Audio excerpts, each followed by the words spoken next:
There was a boy, born and bred in a home where Christ was fixed in center stage, but never in his own heart.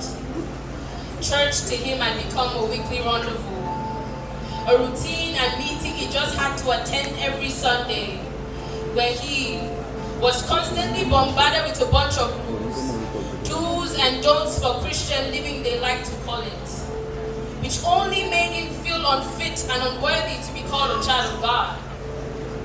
So it really wasn't genuine when he would sing with the rest of the congregation. There's no other place I'd rather be than where I am right now. See, there were definitely other places he would rather be, but it was I don't have a choice. They said to, I have to. I don't have a mind of my own. My parents would kill me if I tried to stop church service type of situation. And he grew by the day, but farther away from his creator. Yes, he was disconnected from his true source, which pretty much explained his lack of electric excitement for the things of God. God, to him, was a deity and sky lord, too distant and too far out of reach, and he'd watch in disgust as those around him practiced the exact opposite of what they so loved to preach. And this only gave him a reason to not yearn for a personal relationship with God.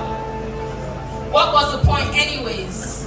This was a question that lingered in his heart even as he continued to use the lives of others as a lens to judge whether or not this life in Christ was really worth it. Yes, even as he continued to use the lives of others as a lens to judge whether or not this life in Christ was really worth it. She was an undergrad, barely 18 years old when she met Paul, her first true love. The half-caste debonair of a boy, by far the most gorgeous thing she would find between earth and sky. His brown eyes, a galaxy of promises, and at first she'd only imagine what those strong arms might do to her voluptuous compromises. It was interesting how he caressed her with his gaze, cardiac arresting, the sheer torture from the soul serenade scene. He was the piper, the smile, the tune that dictated the mood. Soon she was drawn to him like a magnet. But you know what they say, what you think about, you bring about. And what you've been looking for is looking for you. So it was no surprise when Cole began to crush and hit on her. And yes, one day he approached her. Already, love me Jenje, love me tender, love me so sweet, it should be your agenda. No matter the weather, I love me stronger. Those were the lies that he fed her. In our naivety and with the niceties of his words, he wooed her. Like Albert Einstein, he systematically broke through the holy facade she clung to.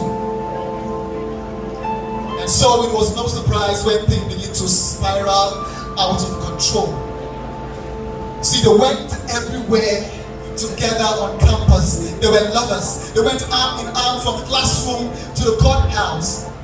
And though, despite the trending rumors, they seized every opportunity to cuddle. He would kiss and squeeze her passionately, endlessly, and then came the smooch.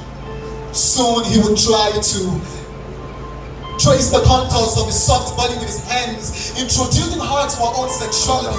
It was crazy scary.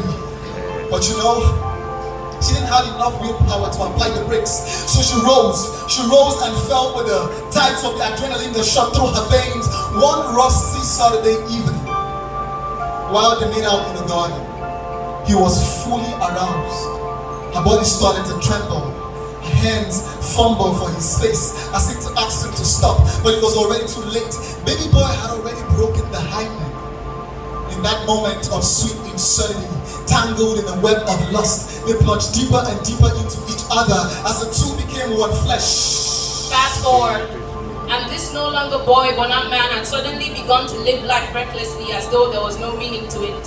He had allowed himself to grow accustomed with the ways of the world, but not of the world, interweaving himself with sin and its elements. Yes, he was tailoring himself up for destruction, and he carried a void so large that no amount of alcohol intake could fill. Even his new Mercedes could not convey him to a destination of satisfaction.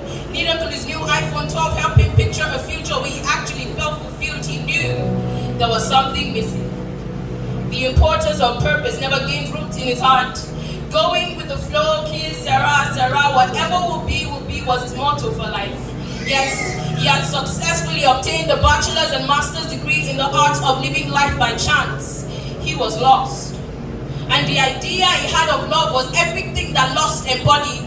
Yes, he found pleasure in treating every woman as prey to be pounced on, as targets and territories to be conquered. The word woman to him was synonymous to the word toy with a price tag. He never really knew what love was, because you cannot possibly give for what you do not have. The aftermath of their sexual intercourse left a bitter taste in its wake. Clothed in shame, she grappled with guilt and depression. One moment she was seemingly weightless, enjoying the endless pleasure of life. The next she was swimming in a lift, captive to the forces of gravity, ravaging the savage. A few weeks later, she emerged from the sea of trauma. Time and space had transformed her from a lover to a distant cousin, unable to bridge the chasm that was created by the passage of time. But wait, all the while she wallowed in guilt and shame. There were no calls, no texts, no chats, and no visits. Whatever happened to that I can't live without the kind of love? Her quest for answer led her to his apartment, where she caught him pants down with another girl, and then another girl. A couple of days later, with yet another girl. It became obvious she had fallen for a playboy, a two-timing, double-dealing monster, and this would further thrust her into the abyss of heartbreak. For so long, she could hardly feel her heartbeats. Silence and sadness told tales of an eaglet who had lost her wings, who had lost her spine. Suddenly, everything became airtight. Whoever knew where the wind went, married in a pool of self-made debris. She vowed to take a pound of flesh. By God, she swore to draw blood. See, he was drifting, sinking in a deep sea of sin, wasting away, drowning in a pool of unanswered questions, backsliding and moonwalking straight into the path of death. But he had no clue. Moving with the rhythm of the crowd, in tune and in sync with the patterns of the world he tried to fit in. But nothing he did could fit into the void that only grew larger by the day, which only made him question his very existence. Because that empty space he had carried for so long had succeeded in sucking him into itself, putting him in a dark place that he alone knew about. Yes, he made sure people couldn't read him between the lines of his tweets and fire JPEGs posted on the gram. And he always made sure to wear a smile, even though he was at his lowest. Life to him had become dead sidekick. Life had become hazy. Life had become a blur. Everything was happening so fast, with anxiety and depression knocking at the door. He had become a zombie, walking dead, empty, on the verge of life, hanging on by a thin thread, which only gave him ideas for an escape route. Yes, he thought the next best option for him was to end it all. He thought the next best option for him was to take his own life. So at age 20, Fumi was off to see the world, picking up speed. The distance of the atrocity covered per time culminated in a staggering velocity.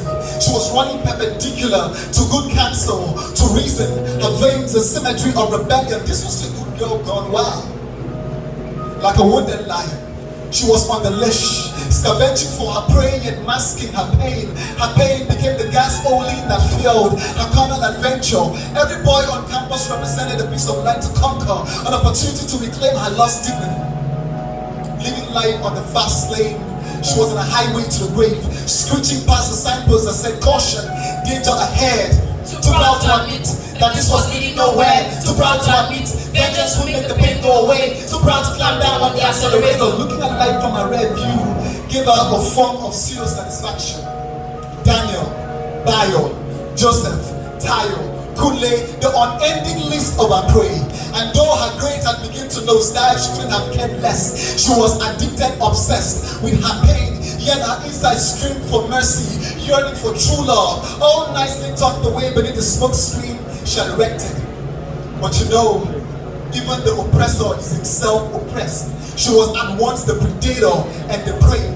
Until Christ comes busting through the seams, removing the veil that succeeded in blinding him. All this while, she found out about the love, never kind that you find in the midst of mankind. Or scribbled on the pages of your favorite fairy tale. I speak of a love that is true and pure, a love that runs deep, past human flaws and imperfections. Yes, I speak of a love that says, "Come as you are," to a place where your life would be giving a meaning. A love that saw him as worth dying for. There is no greater love than this. Finally, she apprehended reality and stopped chasing vanity. shed the scales of captivity and made up a mind to walk worthy of the price that Christ paid on the cross of Calvary. The litany of agony he endured would be a waste. No, she would cash in on grace, and she would no longer use the ATM. The automated SIM telling machine. Jesus was the USSD code for every transaction. No more access denied. Once the transaction is always accessible. Confessing the Lordship of Jesus transports you into a domain of light. No, you will no longer be wedded to lost hopes. Your life ceases to be a gallery of hills. Now you are cast in a different mode. He invades the chaos and darkness and turns the switch on like he did in the beginning. Let there be light. Light shines through darkness and floods you with illumination, washing away the sin and untruth that cremated your mind and kept you in mental slavery. Here is the emancipation proclamation. You are free. Christ is your home. Christ is your home. Christ is your country. Don't look to your TV screen, for love is beyond the feeling. Rather look to the pages of the scriptures, for love is a person.